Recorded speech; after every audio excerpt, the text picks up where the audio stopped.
into it. Today, TikTok U.S. operations face uncertain futures amid trade tensions. ByteDance has reached a deal to divest TikTok's U.S. operations to a U.S. majority-owned firm, complying with legislation enacted during President Biden's term. However, following President Trump's announcement of new tariffs, including a 34% duty on Chinese goods, ByteDance has retracted from this deal. So I think it's important to note that there are about 170 million users of TikTok in the U.S. This will impact influencers, content generators, as well as social media platforms. My advice to you, if you're on these platforms, if you're using or developing content there, is to diversify. Go to the alternatives out there like Meta, YouTube, all those sort of things. Instagram is a good one, for example, as well. Our second story, OpenAI offered a free ChatGPT Plus to college students. I think this is basically a come on. The first 2 months are free, which saves $20 a month, so you're saving $40 to join for free. The offer ends in May. It's really just an introductory price. I don't think this is significant. Tesla Robocabs fleet are set to launch in June, according to Silicon Valley's Jeff Brown. He announced that Tesla's self-driving robotaxi fleet is set to launch soon. This development position puts Tesla at the forefront of autonomous ride-hailing services, according to Global News. I think it matters. Tesla is a hard one to track down. Their stories are usually a little on the optimistic side. Robocabs, I would be surprised if they're already available in June and doing that, but you never know. And I would not bet against Tesla. They are a company, and Elon is a entrepreneur that maybe overpromises but definitely delivers as soon as possible. Our fourth story is the major tech company is experiencing significant market value losses. So in the last 2 days, April 2nd, the tariffs were put into effect by President Trump. Actually, they're not in effect quite yet, but they are going into effect. They have been announced. Significant tariff matching and quite friendly compared to what's being tariffed on U.S. goods, about half of those. But in the light of that, several companies have lost quite a bit of money. Apple's lost $311 billion in the last couple of days. Nvidia's lost $210 billion. Amazon lost $187. Meta $133 billion. And Broadcom $85 billion. These are all huge losses. I imagine one of the major problems with this or challenges will be that to recoup these losses or to lessen the blow, many of these companies might look to lay off employees to cushion what they are going to be losing in terms of funds on the other end of it. Fifth story, Google expands AI overviews and introduces AI mode. So Google announced the expansion of its AI overviews, now powered by Gemini 2.0, and introduced a new experimental AI mode.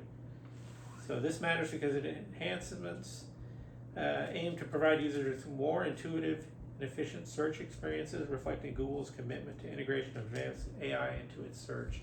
So one of the things that I've noticed is that I use Google less and less, and I think others do as well.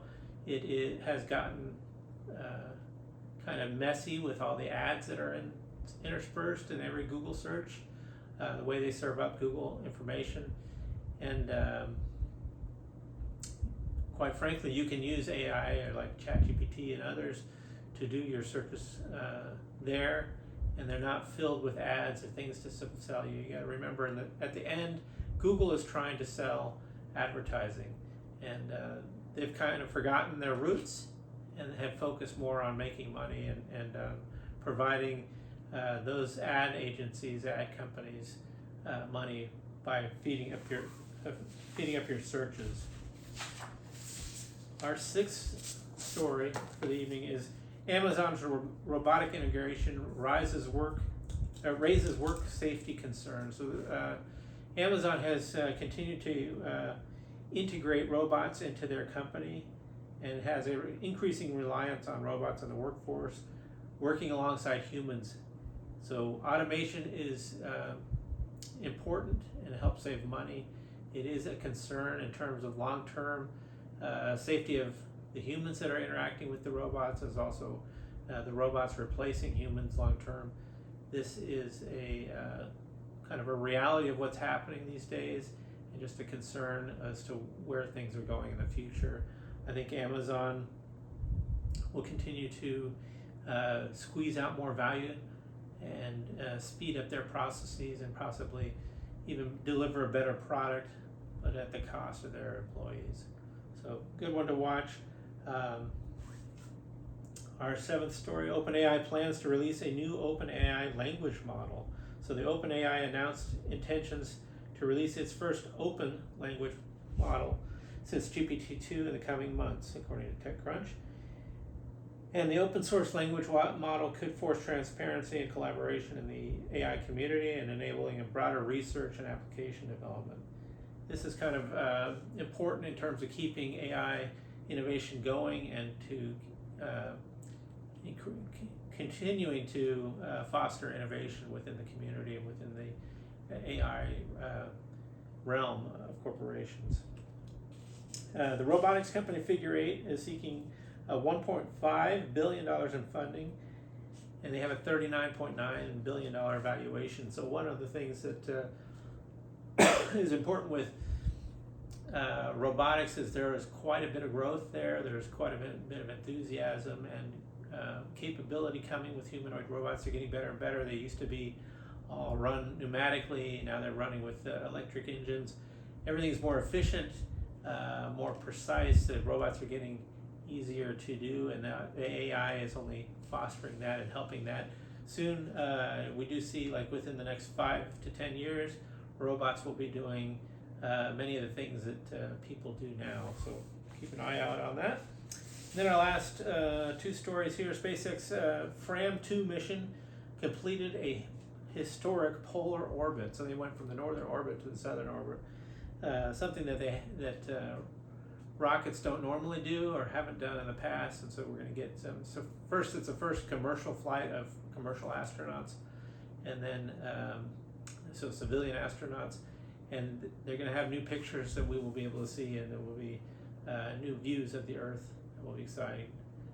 And our last and final story is the Apple Worldwide Developer Conference of 2025 was announced. It's going to be June 9th through the 13th. There's some exciting new things happening there. The expectations are sky high. Rumors suggest that a major focus will be on integrating AI deeply into the Apple ecosystem. They're going to unveil the new iOS 19, of course, macOS 16, updates to the Vision OS and Vision Pro ecosystems. And Apple may also introduce a new AI framework for developers, positioning its ecosystem to compete with Microsoft's Copilot and Google's Gemini. I think that's important. So one of the reasons that matters is this is the first major consequential API that they're going to release since the first iPhone SDK. And so as generative AI becomes a default feature across devices, Apple is under pressure to deliver AI-powered tools that feel intuitive, private, and distinctly Apple. Developers and consumers are alike are eager to see how Cupertino will infuse intelligence across devices while keeping its signature privacy-first stance. So that's all for Move 37 podcast today. I hope you enjoyed it. And please remember to give us a like and subscribe. Thank you.